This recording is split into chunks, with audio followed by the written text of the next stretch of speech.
नमस्कार मित्र आणि मैत्रिणी, वेलकम टू माय चॅनल. सावळ्याची जणू सावळी आजच्या भागामध्ये हे दाखवलं गेलं आहे की अखेरकार सावळी सारंगला बघते तेव्हा कुठे सारंगचे जे काही सत्य सावळीसमोर येतं. सावळी म्हणते सारंग हा असं कसा वागू शकतो, हे असं कसं करू शकतो. तोपर्यंत आबिरचं काही वेगळं चाललेलं असतं. अगं चल नाही, तुला ना ओवीच्या आईबरोबर भेटवायचं आहे, तिची ओळख करून द्यायची आहे असं म्हणल्यानंतर सावळी सारंगकडे पाहते आणि सुशीला वहिनीही तिथेच असतात. त्यामुळे सावळीचा थोडासा गैरसमज होतो. सावळी म्हणते की सारंग सरांनी माझी साथ सोडली, मला घरातून हाकलून दिलं, त्यांनी दुसरं लग्न केलं अशी तिची गैरसमज होते. कारण की तिथे ते पंडितजी असतात, ते सुद्धा सेम त्या दोघांना नवीन जोडपं असं ते समजत असतात. त्यानुसार ते आशीर्वाद देतात. सावळी पटकन तिथून निघणार तोपर्यंत सारंगची नजर पडते, पण सावळी पटकन तोंडावरती आपला पदर घेते, आबीला तिथून ओढत ताणत घरी घेऊन जाते. तोपर्यंत सारंग म्हणतो की पंडितजी थांबा, जे आत्तापर्यंत तुम्ही काही बोलत आहात ना ते सगळं काही खोटं आहे. ह्या माझ्या वहिनी आहेत, आम्ही दोघेजणी नवरा बायको आहोत. तोपर्यंत पंडितजी म्हणतात बरं ठीक आहे, नाहीत ना पण पुढच्या वाटचालीसाठी हे सगळं काही उपयोगी तुम्हाला येईल. तोपर्यंत सावळी घरी येते आणि एका कोपऱ्यात जाऊन खूप रडते. जेव्हा एवढ्या वर्षाने सारंगला ती पाहिल्यानंतर तिला खूप मोठा धक्का बसतो. आबीर म्हणतो काय ग आई, तिथून तू धावत पळत आलीस, मला ओवीची तिच्या बाबांची ओळख करून द्यायची होती ना, आणि अशी का तू आलीस, तुला काही कळतं का नाही. तोपर्यंत सावळी पटके म्हणते की आबीर अरे शांत बस, किती तू बडबड करणार आहेस, आणि ह्या सगळ्या गोष्टींचा ना मला खूप वैताग आला आहे. प्रत्येक गोष्टीला ती ओवी, तिचे बाबा, त्याच्याबद्दलच तो सांगत असतो, तर स्वतःच्या बाबांबद्दल विचारत असतो. असं म्हणलं सावळी पटकन रागा वैतागाने त्याला ढकलून देते आणि आबीर जमिनीवरती कोसळतो. आबीर जमिनीवरती सावळी रागामध्ये असल्यामुळे हे कृत्य करते. तोपर्यंत तिलाही तिची चूक कळते. आबीरला जवळ घेते आणि म्हणते की आबीर बाळा मला माफ कर, मला थोडंसं तुझ्याबरोबर जे काही वागले ना मी त्याच्याबद्दल मला माफ कर. तो आबीर म्हणतो की अगं आई तसं काही नाही आहे, तिथून पुढे मी ना माझ्या बाबांबद्दल कधीही तुला विचारणार नाही, आणि काय झालं ते कुठे आहे ते सुद्धा बोलणार नाही. तोपर्यंत इकडे तिलोत्माच्या घरामध्ये सारंग गेलेला असतो आणि ते राजकुमार, तिलोत्मा हे सगळे काही नाश्त्यासाठी, अमृता आणि मोनिका ह्या दोघीजणी सगळ्यांना काही नाश्ता करत असतात. मोनिका आपलं नाटक करत म्हणत असते की आई हा सगळा काही नाश्ता ना मी बनवला आहे, आणि कसं झाला आहे ते सुद्धा सांगा. राजकुमार थोडंसं चेष्टा मस्करी करण्यासाठी म्हणतो की कसं झालं आहे ते कसं पत्राने सांगायचं काय तुला. मोनिका तिच्याकडे रागा वैतागाने पाहते, पण आपली अमृता तिथेच उभी असते. अमृताला सारंग म्हणतो की वहिनी तुम्हीही आमच्याबरोबर बसा ना नाश्ता करायला.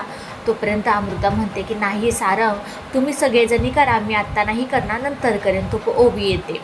ओवी राजकुमारला आणि त्या मोनिकाला तिथे पाहिल्यानंतर खूप घाबरते, आणि तोपर्यंत सारंग म्हणतो की ओवी अगं एवढ्या लांब का उभी आहेस, ये नागं नाश्ता कर.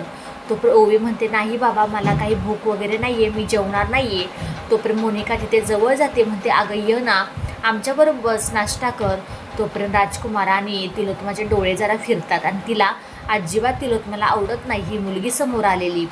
तोपर्यंत सारंग म्हणतो की अगं ओवी खा ना, अशी काय बघते आणि एवढी कशाला घाबरलेस तू. तो ओवी इकडे तिकडे बघते, तर मोनिका तिच्या ताटामध्ये साबुदाण्याची खिचडी देते. तोपर्यंत ओवी म्हणते की नाही मला काही भूक नाही आहे, मी काही जेवणार नाही, अशी म्हणून ती रागावैतागाने रूममध्ये निघून जाते. सारंग म्हणतो की ओवीला काय माहीत घरात आल्यानंतरच काय होतं, पण बाहेर गेल्यानंतर चांगली असते, खेळते, बागडते, हसते, बोलते आणि खातेसुद्धा. तो मोनिका म्हणते काय रे सारंग, तुला काय म्हणायचं आहे की मी तिच्याकडे लक्ष देत नाही असं म्हणायचं आहे का तुला. सारंग म्हणतो नाही हो, मी तुम्हाला असं कधी बोललो. तोपर्यंत इथे अमृताला तर सगळं काही माहीत असतं की ही ओवीला मोनिका खूप त्रास देत असते, त्यामुळे ती सारंगला काही एका शब्दाने सुद्धा बोलू शकत नाही. अमृता आपली तोंडाला कुलूप लावून ह्या घरामध्ये फिरत असते, आणि ती फक्त आणि फक्त एक मूर्तीसारखं ज्याने त्याने सांगल ते काम करणं, बासेच्या पलीकडे ती काहीही करत नसते. तोपर्यंत तिलोत्मा म्हणते अरे सारंग तू बेळगावला कशासाठी गेला होता, आपली माणसं कोणी ओळखीची जुनी काही. सारंग म्हणतो नाही आई, तिथे कोणी जुनी माणसं वगैरे भेटली नव्हते, पण इथे काही मी माझं थोडंसं काम होतं त्यासाठी मी गेलो होतो. तो तिलोत्मा म्हणते एवढी रिस्की कामं करण्याची काय गरज आहे सारंग तुला, मी सांगते तुला, तू ना आपली कंपनी जॉईन करतो. पण राजकुमार तिलोत्तमाकडे रागाने वैताग बघतो. तोपर्यंत सारंग म्हणतो, नाही, जेव्हा माझ्या मनात येईल तेव्हाच मी करणार आहे, कोणाच्या जबरदस्तीने मी करणार नाही.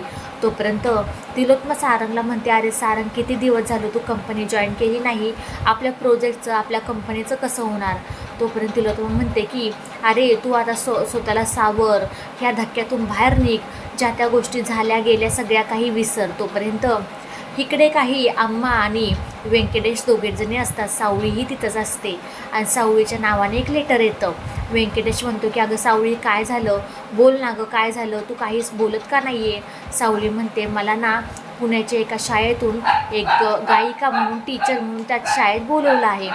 व्यंकटेश आणि आंबा खुश होतात, म्हणतात की ही तर एकदम आनंदाची गोष्ट आहे. तो पण सावळी म्हणते, नाही, पण मी तिथे अप्लाय केलाच नव्हता, मी तिथे जाणारच नाही, आणि ज्या शहराने मला त्रास, वेदना आणि किती त्रास दिला आहे तिथे मी जाणारसुद्धा नाही. व्यंकटेशाने आम्हाला म्हणतात की ह्या गोष्टीबद्दल आपण कधीही बोलायचं नाही आणि कधीही हा विषय काढायचा नाही, काय झालं होतं, कशासाठी झालेलं. तोपर्यंत इथे सगळं काही झाल्यानंतर ना परत एकदा इथे आपल्याला येणाऱ्या काही भागामध्ये पाहायला भेटणार आहे की राजकुमार इथे आपल्या अबीरला खूप रस्त्यामध्ये त्रास देत असतो आणि काही माणसांमुळे त्याला त्या अबीरबरोबर माफी मागावी लागते. अखेरकार सावळी आणि अबीरची, जगन्नाथची, ह्या तिघांची भेट होते. पाहूयात आता जगन्नाथ आपल्या नातवाला ओळखतील का, सावळीचा भूतकाळ नक्की तिच्या भूतकाळामध्ये काय घडलं होतं हे जाणून घेतील का. व्हिडिओ शेवटपर्यंत पाहिल्याबद्दल खूप सारे मनापासून धन्यवाद. आवडल्यास लाईक, शेअर, सबस्क्राईब करायला अजिबात विसरू नका. चला भेटूया पुढच्या व्हिडिओमध्ये. आणि हो, आपले शॉर्ट्स व्हिडिओही यायला लागले आहेत, त्यालाही तुम्ही लाईक, शेअर, सबस्क्राईब करायला अजिबात विसरू नका. बाय सगळ्यांना.